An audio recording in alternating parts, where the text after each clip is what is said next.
মাগরিবের পরে কারো সঙ্গে কথা না বলে এই দোয়াটি 7 বার পরে আল্লাহ তাআলার কাছে যা চাইবেন আল্লাহ আপনাকে তাই দান করবে। অভাবে আছেন, ঋণগ্রস্ত আছেন, মাথায় টেনশন, ঋণের বোঝা, বাড়িতে থাকতে পারতেছেন না, আল্লাহ সব আপনার পেরেশানি দূর করে দেবে ইনশাআল্লাহ। যদি আপনি আমলটি করতে পারেন, আমল মানুষের জীবন বদলিয়ে দেয়, আমল মানুষের জীবনকে পরিবর্তন করে দেয়। আল্লাহ তাআলা আপনার সব দোয়া কবুল করে নেবেন ইনশাআল্লাহ।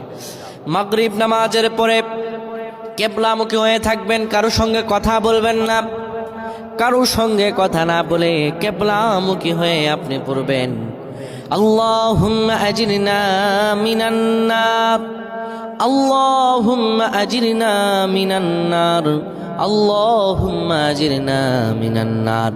যদি এটি আপনি মাগরিব নামাজের পরে কারো সঙ্গে কথা না বলে পড়ে 7 বার পরে দুটি হাত তুলে আল্লাহর কাছে দোয়া করেন, আল্লাহ জাহান্নামের আগুন থেকেও বাঁচাবেন এবং আল্লাহ আপনার সব দোয়াগুলো কবুল আর মঞ্জুর করে নেবেন। আল্লাহুম্মা আমিন।